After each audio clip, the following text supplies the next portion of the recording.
Not every property that looks good in pictures or on a spreadsheet is actually a good deal. And so what I'm going to do, I'm going to walk through 3 different properties and show you what experienced investors are looking for before they make a decision, because something that looks good on paper, something that looks good on images is not always what it seems. And so let's dive in and take a look at these 3 properties. All right, so let's take a look at this first property here. This looks like a really actually nice house. Actually looks pretty decent. They've done a really good job with the rehab, modern light fixtures. They painted the walls white. They've got some black accents. The kitchen countertops look good. You can tell that the cabinets are still a little bit old, but new appliances, upgraded electrical looks like. Everything looks really, really nice. So if you were looking at this, you would think, wow, okay, this might be a great rental property. However, let's go back to the listing and let me point out a few things that you should be thinking about as you look at this property. So the first thing we want to look at is, let's look at the year it was built. So I come down here and I see it was built in 1930. So this house is almost 100 years old. And I don't care what kind of renovation you've had, you are going to have problems with a house that's 95 to 100 years old. Just understand that. This house, when it was built, was more than likely a 3-bedroom, 1-bath. They've added on an additional bathroom. So you would want to walk through that additional bathroom and make sure that the construction is done right. Here's a map of where this property is. So what I want to do is I want to see, where is this property in relation to the city that I'm in right now, which is Birmingham. Zooming out, and the first thing that I notice, it's on the western side of town. So as an experienced investor, I know things about the west side of town. And one of those things that I know is that really you have to be careful, because there's good pockets of the West End, but there is a lot of sketchy areas that you really want to avoid. And so let me zoom in here and see where we are. Right by 3rd Avenue West, which is a pretty trafficked area. Then you have Arkadelphia Road, Princeton Parkway. Yeah, so this area right here in the West End is a little sketchy, I would say. Not the best area. You would definitely want to be on that street and just walk and look at it. So what can we do from here, from your computer? You can pull up the street view that Google has. So I'm going to click on the street view. I see the property. And then what I'm going to do is I'm going to scan around and look at the other houses in the neighborhood. They actually don't look this terrible, but again, you need to be sure when these pictures were taken. Were these pictures really taken in 2025? Because a lot can change over the course of 1 year in a neighborhood. So I just want to look at this, go down, look what kind of houses are in the neighborhood. It's near a busy street. That's not great. So that's a strike against it. So age is a strike. Where it is a strike. I'm going to call this a D area, D neighborhood. And then the street scene is okay, not too terribly bad. So as I keep going, I want to kind of look at the history of the property. And as I do that, I can go back and see, oh wow, this house was sold for $15,000 in 2008. And then it was sold again a few times. The last time it was sold was in 2020 for $15,000. So get that. In 2008, it was sold for $15,000, and then in 2020, it was sold for $15,000. So you can see what this is going to tell you if you're an investor is you shouldn't expect a lot of appreciation on these properties. Because they're in the areas that they're in, they're mostly rental properties. So don't buy the spreadsheet when it tells you, oh, you're going to get 5% appreciation over the course of however many years, 10, 20 years. That's not going to happen. You may get some rental appreciation, but you can see right here, 2008, $15,000, which we were in a great financial crisis. And then here we are in 2020, $15,000. And this was sold in November of 2020. So it wasn't during the height of the COVID craze. So what they did was they bought it for $15,000. They renovated it, which you see, great. They rented it for $1,200, but somebody only stayed there for just a little over a year. Then they marketed it for rent for $1,400, did not rent, so they lowered it to $1,200. Then they removed it, and then they listed it for sale for $100,000. So this is what we have here. We have a house that was sold for $15,000, renovated, rented, and then they reduce the rental price and they can't rent it, and so they're trying to sell it. So let this be a lesson to you.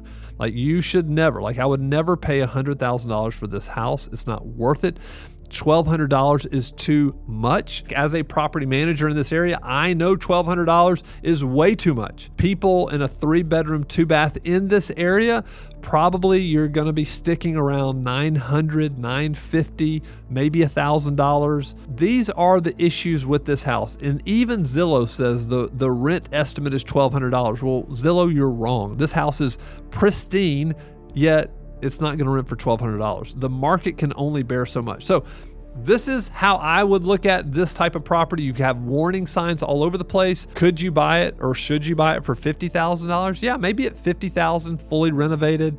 Rent that for $800 or $900. You're adjusting that price because there's a lot of risk in the area. There's risk of vandalism. There's risk of greater vacancy. With the old house, there's risk of more repairs on that property. So that's the way I would look at this property right here. All right, so we're moving on to the next property. Another house listed for $109,000. I already see the address. It has the big SW, so I know that's on the southwest part of town. We call this West End, and 35211 is the zip code for the most part, all of West End.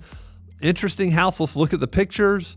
It's a 4-bedroom. Wow, I didn't see that. It's a 4-bedroom, 2-bath, almost 2,000 square feet, which means they have also done some additions to this house. So let's take a look. Yeah, you can see, wow, this is a bigger house. Inside, somebody's obviously been living here. I don't know if this is a rental house, well-kept house, but you can see there's been additions because you see a brick exterior. They added on to the outside of the house, probably enclosed, maybe a garage or something like that. They have a nice little deck, big yard, which if you're buying it for rentals, not a great thing because you want your residents to cut the grass. So not a ton of pictures. So the first thing, again, we want to look at when was it built? Oh, it was built 105 years ago in 1920. This house is decrepit. Now, the good news is it is a brick house, but inside you need to check electrical, plumbing, all of this stuff, something that always happens out here in this area. They have these terracotta pipes for plumbing to the street, and a lot of times roots grow, block the terracotta piping, and so you have plumbing issues. Okay, so I'm going to show you where this property is. That's the next thing we want to look at. We want to look at how old it is, how big it is, and then we want to look at the interior, and then we're looking at the age of the house, and now where is it? Right near a street called Tuscaloosa Avenue and Cotton Avenue. Now, I know both of these areas very, very well. I've owned property on Cotton Avenue, and I've owned property all over this area. This is why we have investor-friendly agents, because we want our agents advising buyers like, hey, is this a good area or is it not a good area? And what are the risks in this area? And how long will it take me to rent the property? What's the demand for rentals in these areas? And I just have to say, this is a D-class area. So there's always going to be risks. There's going to be risk of vandalism. If it's vacant, there's going to be risk of it sitting. So this is what I think about this area. It's not far from the previous one that we looked at, but it's going to have its issues. Let's look at the prices. Wow, not a lot of price history here. Just listed for sale in November of this year, of 2025. This is how I would judge this house. This house is not in a great area. It's big. 2,000 square feet is big. It's not in a great area, not in a great school system. And so I'm going to pass on this property. Probably even if you gave it to me for $50,000, for half of what they're asking, I would not take this property. That's just the way I would look at this one. If we wanted to look at the street view, let's go ahead and do that real quick. There is the house. But if you look at this is really interesting. If you just go down the street, this is another warning sign. You have tons of multifamily. And this is Tuscaloosa Avenue, real busy street. I'm gonna stay away from a house, a property that's near a lot of multifamily. There tends to be a lot of loitering, could be a lot of, not great activity nearby. So staying away from this one, gonna pass on it, would never buy it. Doesn't matter how attractive it looks or what the spreadsheet says you could rent it for. You can get the 1% rule or whatever. Don't buy it. Do your due diligence. Make sure you are walking the street and seeing it, or you have somebody you trust walking the street and looking at this property. All right, so I'm about to review this last property, and then at the end of this, I'm going to tell you what makes a good property. I'm going to talk to you about, I'm just kind of highlighting the negative, the things you should be concerned about, but what's a property that I really would be interested in? I'm going to give you the characteristics of that. Okay, so let's look at this house. Wow, $50,000. If you're watching this, you're in California or you're in New York or somewhere, you're thinking a $50,000 house, there's no way. There's a way, and it's right here in Birmingham, Alabama. Now let's look at the age of this house, built in 1940, so 85 years old. Let's look at the pictures.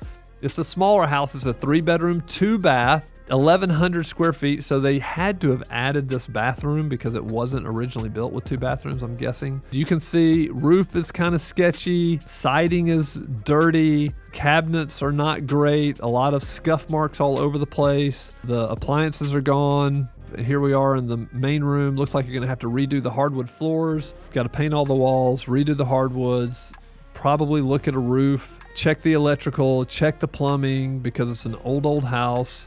Bathroom, wow, struggling, not good. Looks like you have a leak, so that's an indication that you do have roof problems. This other bathroom is horrible. When you're buying properties in these areas, you really kind of have to decide. It doesn't need to be top notch, but it doesn't need to be bottom grade. You need to be somewhere in the middle. And this to me is not great, not going to attract a high quality resident. I don't know what this room is. I hope they're not counting this as a bedroom, and the deck is struggling. So let's see what they say about this property, and then we're going to look at where it is. The back patio needs repair. Plumbing shows no major issues. Windows and doors are intact. No appliances are included. The property will require a full renovation. So what they're saying is hey, we're giving this to you at a discount, $50,000. We may think it's worth $100,000, but we're giving it to you a discount because it needs a full renovation. Okay, so I see where this is. This is an area, this is in the western part of town. We don't call it necessarily West End. We call this area Central Park. Central Park is a part of this area called Inslee, and Central Park is a sketchy area. I've got a friend who buys a lot all over the place, and he just refuses to buy in Central Park. I have owned one house in Central Park, sold it to a friend of mine.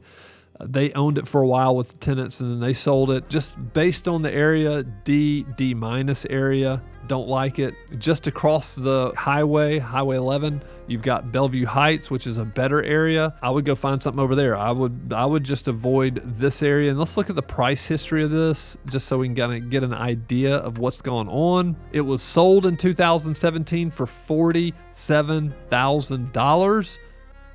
Okay, so get this. Somebody bought it in 2017 for $47,000, and now they're trying to sell it for $50,000. So where did all that appreciation go? We're talking about through one of the best real estate markets in history. 2017 to 2025? What do you think real estate did in 20 and 21 and 22? It was going through the roof. Well, where is it here? This proves the point. You cannot just think that a spreadsheet's telling you you're going to get all this appreciation, because it's not going to happen. And even if they would have rehabbed this property, the ability to sell it on the retail market is very, very small because it's in a D-class area, hard to get people approved. And then what other investor is going to overpay for this property? It's going to have to be somebody out of state who doesn't know what they're doing. So this is why they believe they're asking a good price, but I wouldn't pay $50,000. And I want to go and look at the street scene just to kind of give you an idea. Looks like a cute house. I don't know why they have that blurred out. I don't know. Looks rough. Not a little bad street from the street scene, but again, do you know when this was taken? Was it taken in this year? If I were interested in this, if I thought, okay, $50,000, I'm not going to offer 50, but you know what? I might offer 30, or I might offer 25, because it looks like they're a landlord that has gotten finished renting this property and they're tired of it. And maybe they're motivated. And if they're motivated, maybe they'll take a discount even to what they paid for it. Even if I wanted to offer that, I would still find an investor-friendly agent like we have, and I would send them out there to walk the property, to walk the street. If you can't go there, if you're not local and you can't go there, then I would have somebody else. The best case scenario is that you contact an investor-friendly agent like the ones we have, and then you go with them to the street and to the property and walk it and get their take on it, and so that you can better understand this deal and if it's a good deal or not. So I would 100% pass on this unless I just wanted to do probably a $30,000 rehab on a property. And at that point, I'm definitely not buying it for $50,000. It's going to have to be deeply discounted. All right, so now that I've kind of gone over the negative of these 3 properties and said why I would not buy them, let's talk about what are the characteristics of properties that a lot of investors are interested in. So for me, an investor, when I'm thinking about rental properties in C areas or D areas, a lot of people are looking in these areas but just because of cash flow. They want more cash flow, but you do need to understand there's more risk involved. So what are the characteristics? How can I de-risk it as much as possible? Okay, so here are the ways. Characteristics. I would like a house that's not 100 years old. I would take something built in the 60s probably. They were built with central heat and air, thought about, all the duct work. So I'm looking at a house in the 60s or newer. If I am going to buy in an area like this, I'm most definitely going to walk the street, walk the neighborhood, and the things I want to avoid are I don't want to see a ton of loitering. I want to pull up the crime statistics and look at the city, look at the market, see what the area is doing from a crime statistic standpoint. As for the property, I want it to essentially be kind of cookie cutter. So 3-1-3-2. 3-2 is ideal, and probably no more than 1,500 square feet in these areas is fantastic. Like, I'm not worried about a renovation or anything. I just want to make sure the main things are good, like the electrical and the plumbing. I'm always going to have an inspection. I'm going to have an inspector go out to the house, walk the house to give me their feedback. Again, I'm going to avoid things like pools. I'm going to avoid things like vacant lots or abandoned houses or burned out houses anywhere near the property. So I want to walk the street and look and make sure there's nothing like that going on, because what you want to avoid is a C-class area or neighborhood that's descending into a D-class area, and it will happen. So you just have to be careful. You have to know what you're buying. Yeah, I think to me that's it. And then after all that's said and done, then it's just really all about patience. Are you patient enough to make enough offers so that eventually you will get a deal accepted at the price that works for you? You don't have to worry about offending somebody. If I wanted to buy this house right here and I was okay with a rehab, maybe I would offer $15,000. I'm not afraid of offending somebody. All they can do is say no. If they're not looking to sell it at a deep discount, then they'll hold on to it, and that's fine. They can hold on to it if they want to. But if they want to get rid of it, then maybe they'd accept my $15,000 offer. I don't care what they want. I know what works for me. And so if you're patient and you're diligent enough, and you're making sure that you're checking all of the right boxes, and if that's the case, then guess what? You're going to find a deal that works for you. You just have to be patient, and you just have to know what you're looking for to avoid making a massive mistake that could cost you tens and tens of thousands of dollars. And if you want to see me analyze properties just like this, go ahead and watch this video right here.